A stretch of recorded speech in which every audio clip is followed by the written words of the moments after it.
Salut, c'est Pascal. Aujourd'hui, je voulais vous parler de la nouvelle stratégie d'hébergement et de plateforme qu'on va pouvoir utiliser en 2017. Si aujourd'hui vous êtes créateur de contenu, vous avez une entreprise, vous souhaitez présenter des services, la stratégie, on va dire, traditionnelle, c'est de créer un blog, de choisir un hébergement, d'installer un outil de publication. Donc ça, c'est vraiment la stratégie traditionnelle. Et après, il y a l'autre stratégie aujourd'hui qui consiste à utiliser des plateformes comme Facebook, YouTube, Instagram ou autres. Et moi, je voulais vous parler de la nouvelle stratégie que je vais utiliser cette année en 2017 et puis que je vous propose d'utiliser également. Alors habituellement, quand on travaille avec un blog, le problème c'est quoi? C'est que c'est souvent compliqué à mettre à jour, il faut des images, il faut faire du référencement. Le blog, vous avez aussi la problématique de la montée en charge. Ça, c'est vraiment un problème, moi, qui m'a posé problème dans le passé, puisque j'ai plusieurs sites, hein, ils existent toujours. J'ai plusieurs sites en fait qui existent et à chaque fois, dès que j'utilisais un outil comme WordPress, je me suis rendu compte que l'outil lui-même était très très lent et que ça donnait finalement pas envie de publier. Et donc aujourd'hui, peut-être que vous êtes dans la même situation. Peut-être qu'aujourd'hui, vous avez un outil aujourd'hui qui est lent, ça donne pas très envie de publier, et du coup, finalement, votre quotidien n'est pas très agréable. Et donc aujourd'hui, il y a d'autres solutions dont j'aimerais vous parler. Alors si vous avez déjà utilisé WordPress, par exemple, c'est quand même aujourd'hui l'outil de publication numéro un. Il y a aussi Joomla, Drupal ou d'autres. WordPress, moi dans le passé, je l'ai utilisé pendant longtemps, ça fait au moins 10 ans. Je suis aussi développeur de métier, donc j'ai créé moi-même mes propres extensions. Et pour Enjoypreneur, en fait, j'avais décidé de ne pas utiliser WordPress à cause de sa lourdeur, justement. Et j'avais utilisé Ghost, je vous en ai parlé dans une vidéo il y a très très longtemps. J'avais utilisé Ghost, justement, qui moi me semblait être une bonne alternative.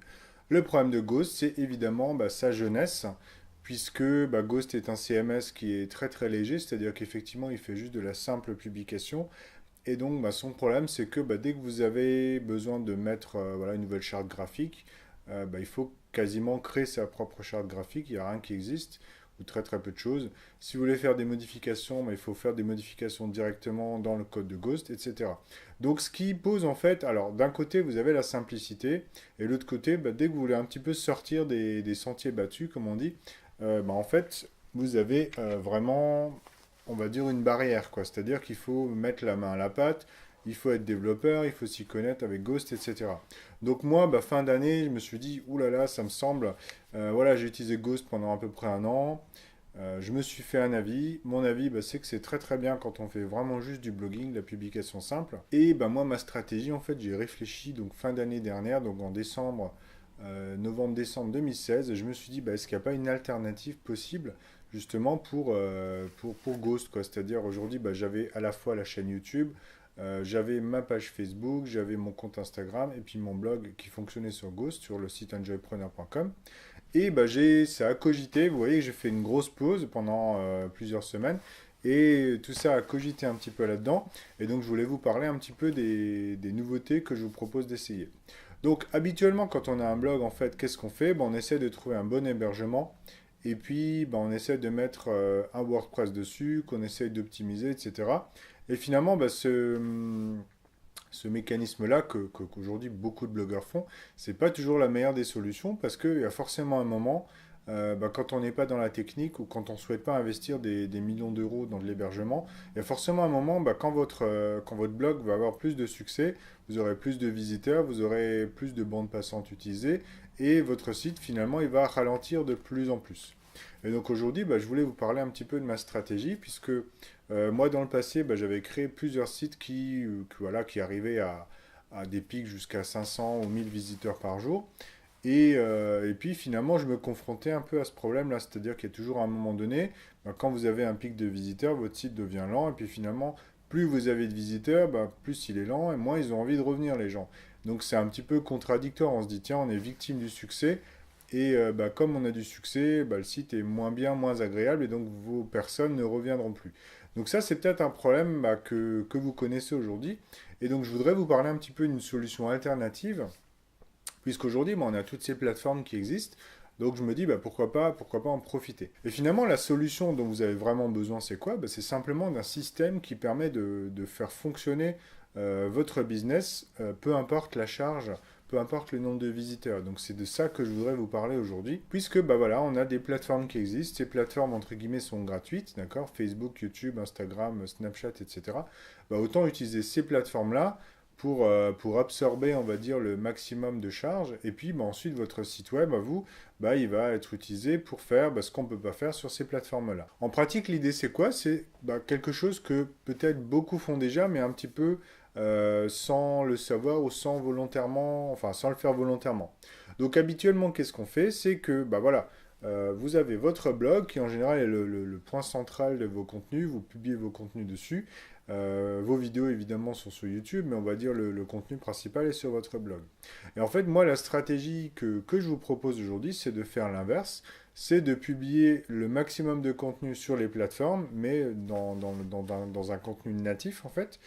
Et ensuite, bah, d'emmener les gens sur votre blog bah, quand c'est nécessaire, c'est-à-dire quand vous avez peut-être quelque chose à télécharger ou bien quand vous souhaitez les renvoyer vers un formulaire d'inscription.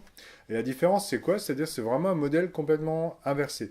C'est-à-dire qu'habituellement, bah, on utilisait YouTube, Facebook, etc. pour attirer les gens vers notre blog. Bah, maintenant, moi, ce que je vous propose, c'est d'utiliser les plateformes bah, en tant que plateforme. Donc ça va permettre de vous faire connaître, ça va permettre de diffuser vos contenus. Et en fait, votre blog, bah, il va être secondaire. Et ça, c'est une grosse différence. Donc, faut vraiment, alors c'est un état d'esprit, il faut vraiment en prendre conscience. C'est qu'aujourd'hui, ben, moi, c'est comme ça que je vais travailler. C'est que mon blog, il va être secondaire. Alors, évidemment, il y aura un article par vidéo, d'accord? Ça permettra toujours à ceux qui tombent sur le blog de voir mes contenus. Mais mes contenus principaux vont être diffusés sur toutes les plateformes. Et la différence, en fait, c'est quoi? C'est que quand vous avez, par exemple, 10 000 vues sur YouTube en une journée, bah, votre blog, lui, n'a pas forcément 10 000 visiteurs dans la journée. Ce qui est important, c'est que bah, sur votre vidéo YouTube, vous allez mettre un lien vers votre blog pour les gens qui souhaitent en savoir plus. Et donc, bah, sur votre blog, vous allez avoir finalement des gens qui sont très intéressés par vos contenus plutôt que des visiteurs lambda, entre guillemets.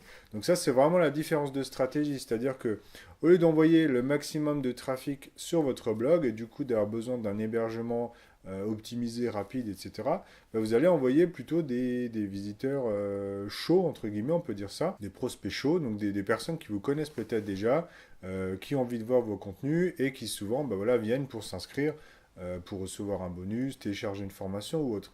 Donc ça, c'est vraiment mon idée à moi, c'est ce que je vais développer encore en 2017. Donc vraiment fédérer l'ensemble, essayer d'avoir plusieurs plateformes avec des contenus adaptés à chaque plateforme. Et ensuite, bah, le blog sera utilisé comme pilier, si vous voulez, pour aller plus loin, pour proposer des formations, des formulaires d'inscription pour recevoir des bonus, des cadeaux, etc.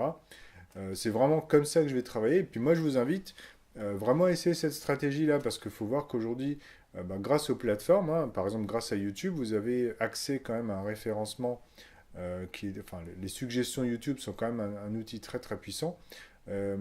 Pour vous donner un exemple en termes de pourcentage, donc sur Enjoypreneur, j'ai regardé il y a quelques jours, je crois que j'ai à peu près 42% des gens qui regardent mes vidéos grâce aux suggestions de YouTube. Donc c'est en fait toutes les vidéos que vous avez à droite sur PC ou Mac, hein, sur ordinateur, vous avez les suggestions à droite. Ça veut dire que j'ai quand même quasiment une personne sur deux qui découvre mes vidéos grâce aux suggestions.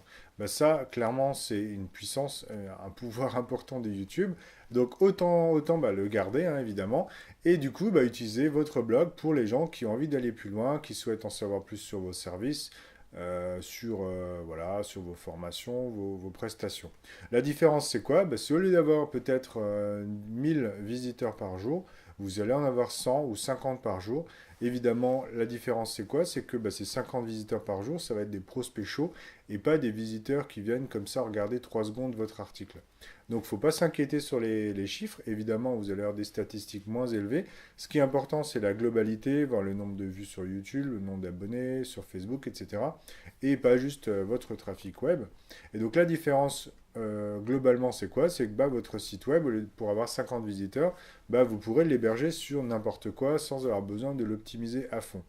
Voilà, donc ça c'était un petit peu ma stratégie que je vais utiliser aujourd'hui. Donc aujourd'hui, en 2017, j'ai décidé de faire quelques changements. Je vais publier les vidéos bah, comme celle-là par exemple.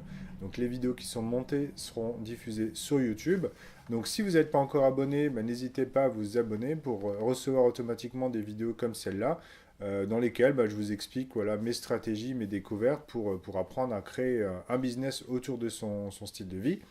Et sur Facebook, je publierai des choses un peu plus insolites, un peu plus drôles, mais aussi des contenus plus courts, comme par exemple des citations, quelques pensées, réactions. Voilà, quand je vois un petit truc drôle ou intéressant, je le partagerai sur Facebook.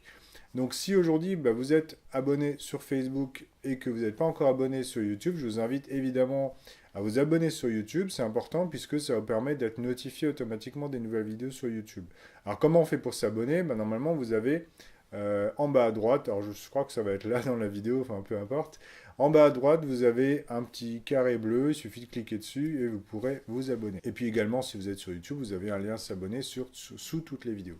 Voilà, donc ça c'était les principaux changements. Donc pourquoi j'ai fait ces changements-là? Parce que Facebook en fait a fait évoluer ses algorithmes, sa manière de travailler. Donc voilà, évidemment, il faut aussi s'adapter pour adapter sa diffusion de contenu. Donc aujourd'hui, Facebook va être utilisé pour diffuser des petits contenus plutôt. Et il y a toujours Snapchat que j'utilise, que je n'ai pas utilisé depuis un moment, mais je vais m'y remettre.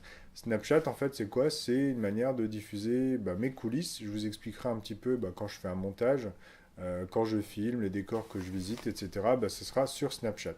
Donc je vous mettrai tous les liens sous la vidéo, d'accord? Il y aura tout ce qu'il faut pour vous abonner, pour garder un petit peu tout ça. N'hésitez pas à vraiment vous abonner, c'est gratuit, hein, c'est pas sans engagement, il n'y a pas de souci. Et puis je vous dis à très bientôt dans la prochaine vidéo. Salut!